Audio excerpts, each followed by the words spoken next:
तो अपनी सच्चाई को प्रमाण देने के लिए राघव चड्ढा इस बात का इस्तेमाल कर रहे हैं एक वीडियो बनाकर कि चलिए एक आदमी गलत हो सकता है, 2 आदमी गलत हो सकता है, पूरे 7 लोग कैसे गलत हो सकते हैं? एक आदमी गलत हो सकता है, 2 आदमी गलत हो सकते हैं, लेकिन 7 लोग गलत नहीं हो सकते। भाई सबसे पहली बात तो वो 7 लोग है कौन, उस पर बहुत डिपेंड करता है। वो 7 लोग कौन थे? 7 क्या, फिर तो 17 भी हों। कौन है इस पर बहुत ज्यादा डिपेंड करेगा। लेकिन वहीं एक लॉजिक इस वक्त सोशल मीडिया पर सब लोग शेयर कर रहे हैं। ठीक है, मैं एक आपको सोशल मीडिया पे अनफॉलो कर दूं, कोई दूसरा शख्स आपको सोशल मीडिया पे अनफॉलो कर दे तो समझ में आता है। ये 1 मिलियन लोग तो गलत नहीं हो सकते। आपको पता ही है कि किस तरह से उनको इंस्टाग्राम पर जाकर, जहां पर सबसे ज्यादा अपना पीआर, अपना पूरा प्रचार वो कर रहे थे, चाय समोसा इस पर डिस्कशन कर करके, तो वहीं पर इनकी फॉलोअर्स की लिस्ट कम होती जा रही है। लोग इन्हें अनफॉलो किए जा रहे हैं। कई सारे वीडियोस भी ऐसे वायरल हो रहे हैं जहां पर लोग साथ साथ दिखा रहे हैं कि देखिए कैसे हमने अनफॉलो कर दिया। भाई सबसे बड़ी बात तो ये है कि चलिए ठीक है ये अनफॉलो हो रहे हैं, पर ये बीजेपी वाले इनको फॉलो क्यों नहीं कर रहे हैं? भाई बीजेपी वालों प्लीज काम पे लग जाओ, तुम्हारे पास तो बहुत सारे वोट्स भी हैं, जल्दी से प्लीज कॉम्पनसेट करो। वहीं आप सोचिए ये बात बोल रहे हैं, इतना बड़ा स्टेटमेंट एक देते हैं, मैंने अपना खून पसीना लगाया है इस पार्टी में, अपने खून पसीने से, बहुत मेहनत से इस पार्टी को सींचा। अच्छा, तो बाकियों ने क्या लगाया है? Tomato ketchup. वो बाकी लोग जो कि तिहाड़ जाकर आ गए, जो कि जेल में जाकर आ गए, वहां से वापस निकलकर भी, या फिर वहां से अपनी हियरिंग के दौरान बाहर निकलते हुए भी कैमरे के सामने तटस्थ खड़े रहे, चट्टान की तरह मजबूत रहे, अपनी उसी उसूलों पर रहे। पहले भी अगर मोदी को चुनौती दे रहे थे तो उस दौरान भी देते रहे, वापस निकलने के बाद भी देते रहे, आपकी तरह बदल नहीं गए। उनका पसीना, उनसे जाकर पूछिए, आप ही के साथ काम कर चुके हैं ना, आप तो उनकी इज्जत भी करते होंगे उस टाइम तक, कम से कम जब तक आप उस पार्टी में थे, क्योंकि मजबूरी रही होगी, आपके सीनियर भी थे, संजय सिंह, उनसे जाके पूछ लीजिए। मनीष सिसोदिया क्यों नहीं बदले? भाई इन लोगों का क्या खून पसीना नहीं लगा? आपका कहां से खून पसीना लगा है? ना दिख रहा है, ना हमें महसूस हुआ, ना हमें एक्शंस में दिख रहा है। कैसे होता है ये खून पसीना? और फिर आप कह रहे हैं कि आपने एक अपना बहुत अच्छा करियर छोड़कर अपना पूरा यूथ आम आदमी पार्टी में लगा दिया। तो भैया सब लोगों ने लगा दिया अपना समय। दोस्तों, पॉलिटिक्स में आने से पहले मैं प्रैक्टिसिंग चार्टर्ड अकाउंटेंट था। मेरे सामने एक बेहतरीन करियर था, लेकिन मैं उस करियर को छोड़कर पॉलिटिक्स में आया। आपका अगर इतना फैंसी करियर था सीए के तौर पर, तो पहले तो आप मुझे बताइए, आप में से कितने लोग राघव चड्ढा को एज सीए जानते थे? या आप में से कितने लोग राघव चड्ढा को एज पॉलिटिशियन जानने लगे? जिस पार्टी ने उन्हें सबसे ज्यादा मलाई देनी शुरू की, उनको धीरे धीरे आगे बढ़ाया, ये तो बल्कि लोकसभा का चुनाव भी हार गए थे, उसके बाद इनको राज्यसभा की एकदम बहुत ही सीधी सीढ़ी दे दी गई, और उसी राज्यसभा की सीट को पकड़ के बैठे रहने के लिए ये आज ये सब तिकड़म कर रहे हैं। तो अगर इतना फैंसी करियर आपका सीए के तौर पर था, तो क्यों नहीं आप वापस सीए बन जाते, जिसका आप हमारे सामने बखान कर रहे हैं कि जैसे कितना बढ़िया, कितना फैंसी, कितना बढ़िया सा करियर आप छोड़कर यहां पर आ गए। सौरभ भारद्वाज एक बात बोलते हैं इनके इसी वीडियो पर, वो तो ये भी बोल रहे हैं कि आपकी शादी भी इसीलिए हो पाई क्योंकि आप राज्यसभा के एमपी हैं। तो सौरभ भारद्वाज क्या बोल रहे हैं, जरा वो भी सुनिए। तो अभी राघव का एक वीडियो देखा जिसमें वो बता रहे हैं कि भाई जैसे आप लोग नौकरी बदलते हैं, कंपनी बदलते हैं, ऐसे मैंने पार्टी बदल ली। मैं बताना चाहता हूं कि जब हम नौकरी बदलते हैं या किसी कंपनी में नौकरी करते हैं तो उससे आइडियोलॉजी का कोई लेना देना नहीं होता। पार्टी आप आइडियोलॉजी की वजह से ज्वाइन करते हैं और उसमें रहते हैं। मगर फिर भी मैं ये बात कहूँगा कि अगर राघव को इस पार्टी में अच्छा नहीं लग रहा था, वो जा सकते थे, उनको इसका पूरा हक है। मगर आप कंपनी के अंदर भी नौकरी बदलते हैं तो 3 महीने का नोटिस देते हैं अपने मालिक को, अपनी कंपनी को, कि मैं नई कंपनी में जा रहा हूँ और मेरे पास जो भी नॉलेज है उसका ट्रांजिशन करने का 3 महीने का समय है आपके पास, आप ये करा लीजिए, क्योंकि मैंने इतने साल इस कंपनी के अंदर नौकरी की है तो मेरा दायित्व है ये सब करना। मैं जिस कंपनी को छोड़ता हूँ उसको बर्बाद करने के लिए षड्यंत्र नहीं करता। आपने क्या किया? आपने जब आपके ऊपर ईडी का शिकंजा कसा तब तय कर लिया कि आप भारतीय जनता पार्टी ज्वाइन करेंगे, मगर आपने किसी को बताया नहीं। आपने भारतीय जनता पार्टी के साथ एक षड्यंत्र तय किया। भारतीय जनता पार्टी पहले दिन से इस षड्यंत्र का हिस्सा थी। दोस्तों, कैसे थी? इन्होंने कहा कि मैं अब अपनी एक अलग इंडिविजुअल मिडिल क्लास के मुद्दे उठाने वाले युवा की इमेज बनाऊंगा और उसके अंदर मदद करेगी भारतीय जनता पार्टी। कैसे करेगी?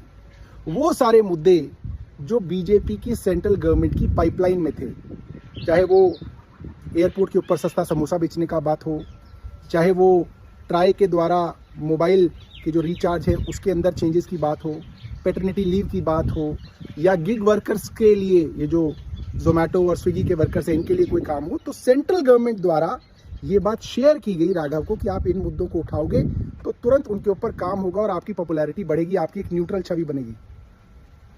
सेंट्रल गवर्नमेंट के पास हर बार मौका था कि वो या उनका कोई मंत्री पार्लियामेंट में खड़ा होकर इस बात को कहे कि राघव जो बोल रहे हैं ये ऑलरेडी सरकार का काम है, मगर कॉन्ट्राडिक्ट नहीं किया गया। क्यों नहीं किया गया? क्योंकि भारतीय जनता पार्टी केंद्र सरकार के साथ मिलकर राघव षड्यंत्र कर रहे थे और राघव की इमेज बनाने के लिए भाजपा की सेंट्रल गवर्नमेंट काम कर रही थी। इसलिए मैं कहता हूं आपको पार्टी छोड़नी थी, आप छोड़ सकते थे, लोग आपको गाली नहीं देते राघव, मगर आपको गाली इसलिए दी जा रही है क्योंकि आपने अपनी पार्टी के साथ, जिसने आपको सब कुछ दिया, आज आपकी शादी भी अगर हो पाई है ना, वो इसलिए हो पाई क्योंकि आप इस पार्टी के द्वारा राज्यसभा के अंदर मेंबर बनाए गए, आप एक राज्यसभा मेंबर थे, वरना कोई नहीं पूछता आपको। और आपने उस पार्टी से कोई भी नाराजगी हो आपकी, उसके खिलाफ आपने पूरा षड्यंत्र किया, पार्टी की राज्यसभा की पूरी टीम को तोड़ के आप ले गए। इसलिए लोग आपको गालियां दे रहे हैं और कितनी ही आप दलीलें दीजिए, आपको लोग गालियां सही दे रहे हैं। तो इस पूरी कड़ी में मैं, बल्कि राघव से ज्यादा ना, मैं सवाल पूछना चाहती हूँ अरविंद केजरीवाल से। ये बहुत बड़ी सीख अरविंद केजरीवाल की, क्योंकि सॉरी, अरविंद केजरीवाल को इतने सीधे नहीं है कि उनको पता ही नहीं चला कि उनके पीछे से क्या हो गया। राघव चड्ढा, जब आपको सबसे ज्यादा जरूरत थी आपकी पार्टी को, राघव चड्ढा, स्वाति मालीवाल, ये दो चेहरे थे जो कि गायब थे। स्वाति मालीवाल चली गई थी अमेरिका, राघव चड्ढा चले गए थे लंदन, ये बोलकर कि उनकी आंख में दिक्कत है, कोई उनकी सर्जरी होनी है। चलिए, आप लोगों ने उनको डिफेंड किया उस टाइम पर। जब वो वापस आए, बिल्कुल लोकसभा चुनावों के आखिर के समय में वो वापस आए, तब भी उनको आखिर के समय में भी उनको पूरी जिम्मेदारियां, जो भी वो कर सकते थे, जो भी रोड शोज कर सकते थे, सारी चीजें, कैंपेनिंग वगैरह सब कुछ दिया गया। उसके बाद जरा मुझे बताइए अरविंद केजरीवाल, मेरा सवाल आपसे है, आप कोई सीधे तो है नहीं, ये सबको पता है, और सीधे आदमी की कोई जगह भी नहीं है इस पॉलिटिक्स में। तो अब मैं मान के चल रहा हूं, आप एक नेता हैं और आपने एक इतनी बड़ी पार्टी खड़ी कर दी। आपने दिल्ली में शीला दीक्षित की इतनी मजबूत सरकार को हरा दिया। शीला दीक्षित को न जाने क्या क्या बोल के आप वहां पर अपनी सत्ता में आ गए। आपने पंजाब में भी सरकार बना ली, तो आप सीधे तो कहीं से है नहीं। तो आप मुझे बताइए, ऐसा कैसे है कि आपको ये सब पता नहीं था कि आपके पीछे से क्या हो रहा है? Please don't give me this thing. Please उनके सारे सपोर्टर्स आकर ये एक्सक्यूज ना दें कि भैया वो तो जेल में थे। जेल में भी कोई पूरे 1 साल के लिए नहीं थे वो।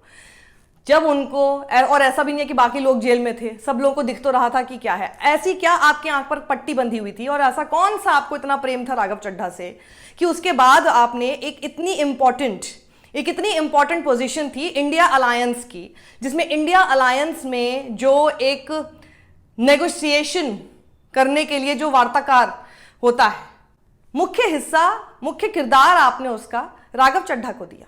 आपकी पार्टी में इतने सीनियर और अभी तक साबित कर चुके, हर पल पर साबित कर चुके कि वो कितने आपके साथ चट्टान की तरह मजबूत खड़े हैं। संजय सिंह उनसे भी ज्यादा सीनियर, और बल्कि संजय सिंह एक ऐसे व्यक्ति हैं जो हर किसी से बात करने का उनका जो तरीका है वो आप खुद जानते हैं। अरविंद केजरीवाल जी, आप खुद जानते हैं। संजय जी, क्या पूछा ईडी ने, क्या मिला? प्रधानमंत्री नरेंद्र मोदी मेरे साथ बच्चों का खेल खेल रहे हैं। मैं उनकी यात्रा का पैमाना चेक करना चाहता हूँ। मैं चाहता हूं कि प्रधानमंत्री अपनी यात्रा दें जितना दे सकते हैं। क्या जितने बेईमान हैं, देश के लाखों करोड़ लूटने वाले, सब मोदी के साथ हैं। जो ईमानदार हैं, जो उनके खिलाफ हैं, उनके खिलाफ कार्रवाई। राघव चड्ढा कोई बहुत बड़े जनता दरबार तो लगा नहीं रहे। संजय सिंह के घर पर कैसे जनता दरबार लगा रहता है वो सब जानते हैं, ये आप भी जानते हैं। तो जो लोगों के साथ कनेक्ट है, इवन आसपास अपनी पार्टी में दूसरी पार्टी के लोगों के साथ भी जो कनेक्ट हो सकता है, वो संजय सिंह, और जो बेहतर समझते हैं राजनीति को भी, अपनी बात को भी सही ढंग से बोलने में, Sanjay Singh is a better option. और आपकी पार्टी के लिए क्या सही होगा इसको समझने वाले उस समय तक आपके सामने ये प्रूव हो चुका था, वो संजय सिंह। आपने संजय सिंह को क्यों ये जिम्मेदारी नहीं दी थी और आपने राघव चड्ढा को ये जिम्मेदारी दी? फिर पार्टी के अंदर से अभी बोला जा रहा है कि भैया इसी ने हमें हरवा दिया हरियाणा में। अरे भैया, तो आपने ही तो उनको इतनी मुख्य जिम्मेदारी क्यों दे दी?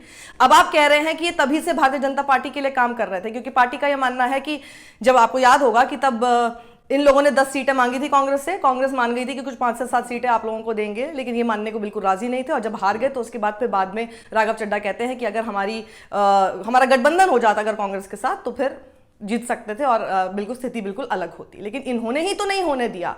इतनी पावर आपने इनके हाथ में कैसे दे दी? क्या ये पार्टी के और लोग नहीं देख रहे होंगे? ये एक बहुत बड़ी बात, और मैं सिर्फ अरविंद केजरीवाल के लिए नहीं बोल रही हूं, मैं तमाम उन सभी दलों के लिए बोल रही हूं जिनकी दलों से या तो कोई जाता है या फिर उनके दल में कोई दूसरा आता है। आप सोचिए, आपके साथ जो लोग रॉक बॉटम की तरह, आपकी कोई भी आइडियोलॉजी हो, खड़े रहते हैं चट्टान की तरह, ये सोचकर कि एक दिन वो आएगा जब हमें हमारी लॉयल्टी का, हमारी ऑनेस्टी का, हमारे आपके साथ खड़े रहने का, हमारे उस खून पसीने का, यहां खून पसीना बोल सकते हैं, उसका रिवॉर्ड दिया जाएगा। लेकिन ऐसा नहीं कि अचानक से कोई पैराग्लाइड करके आ जाएगा फिर उसको दे दिया जाएगा। तो ये भारतीय जनता पार्टी भी इस बात को बहुत बखूबी समझती है।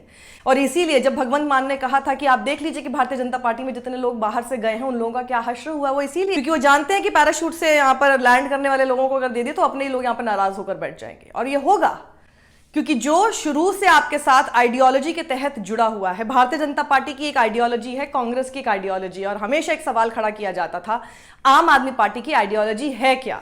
तो आप उनको आइडियोलॉजी के नाम पर भी नहीं अटका के रख सकते। वो यहां पर इस तरह का पूरा बना रहे हैं कि भाई मैं तो ऐसे सवाल, मुझे तो सवाल भी उठाने नहीं दिए जा रहे थे। आज अरविंद केजरीवाल आपके घर को शीश महल बोल रहे हैं। राघव चड्ढा जी, जब आप लंदन से वापस आए सबसे पहले आप इसी शीश महल, इनके इसी आवास शीश महल, जिसका शीश महल कहे जा रहे हैं, वहीं पर जाकर इनसे जाकर मिलकर आए थे। तब तो आपने कुछ नहीं कहा, तब तो आपने स्टैंड नहीं लिया कि नहीं मैं शीश महल में घुसूंगा तक नहीं। आज आपको शीश महल दिख रहा है। तो ये अगर आपकी अपॉर्चुनिस्ट पॉलिटिक्स नहीं है, उस समय का इंतजार करके कि जब आपकी राज्यसभा की सीट नीचे से ना खिसके, तो फिर क्या है। और फिर किस बात का आप आम आदमी के लिए आए थे, किस बात के उसूलों की फिर आप बात कर रहे हैं। फिर आप जिसको आप अभी गाली दे रहे हैं यानी आम आदमी पार्टी, फिर उसमें और आप में भी कोई फर्क नहीं है। और जिससे आप पहले गाली देते थे और उनमें और आप में भी कोई फर्क नहीं है, उन्होंने भी आपसे गाली खा के आपको वापस ले लिया। और जो आपके गुण गाए बगैर रहा नहीं करते थे, आज वो आपको बैठ के गाली दे रहे हैं। तो बेसिकली लूज तो आपने भी बहुत ज्यादा कुछ किया, क्योंकि आपका ट्रस्ट, जो किसी को आप में अगर फेथ था, वो ना इधर का रहा ना उधर का रहा। क्योंकि आपके ऊपर विश्वास कौन करेगा अब, ना आप इधर रह पाए जिनके साथ आप रहे, जिसने आपको करियर दिया। और क्यों आपका पहले का करियर बहुत फैंसी नहीं था, वो मैं आपको पहले बता चुकी हूं। और अगर था तो please go back, why not. ऐसी पॉलिटिक्स क्यों करनी जहां आपको इतनी गालियां मिल रही हैं, क्यों, किस लिए। तो बहुत सिंपल सी बात है। तो ये अगर आपको लग रहा है कि जनता मूर्ख है, जनता बेवकूफ है, तो देखिए कुछ तो चीजें पॉलिटिकली ड्रिवन होती हैं, लेकिन कुछ लोग जो आपसे जेन्युइनली कनेक्टेड थे, they are feeling cheated today, and if they are feeling cheated today, you can not build that trust again in them. फिर आप एक कुछ भी इश्यूज उठाते रहे, कुछ बोलते रहे। अब आम आदमी पार्टी को ये बताने को मिल गया कि देखिए हमने इनको डेप्यूटी लीडर पद से हटाया इसीलिए था, इन्होंने हमें सही साबित कर दिया। क्योंकि आप कह रहे थे कि आपको सवाल नहीं उठाने दिए जा रहे थे, ये कह रहे थे कि आपको वही सवाल उठाने दिए जा रहे थे, जैसे कि सौरभ ने कहा आपको वही सवाल उठाने दिए जा रहे थे जो कि ऑलरेडी बीजेपी का एजेंडा था। तो बेसिकली आपकी एक इमेज बिल्डिंग की कोशिश हो रही थी, जो आपने किया भी, जिसमें आपने अपनी पूरी PR मशीनरी लगा भी दी थी। पर वही लोग आज आपको बैठ के अनफॉलो कर रहे हैं, they are not trusting you. ये कितने लोगों के लिए सीख है आप समझ लीजिए। आप लोगों का क्या मानना है इसमें, कमेंट बॉक्स में अपनी राय जरूर दीजिएगा। इस वीडियो को ज्यादा लोगों के साथ शेयर कीजिए। सत्यमेव जयते।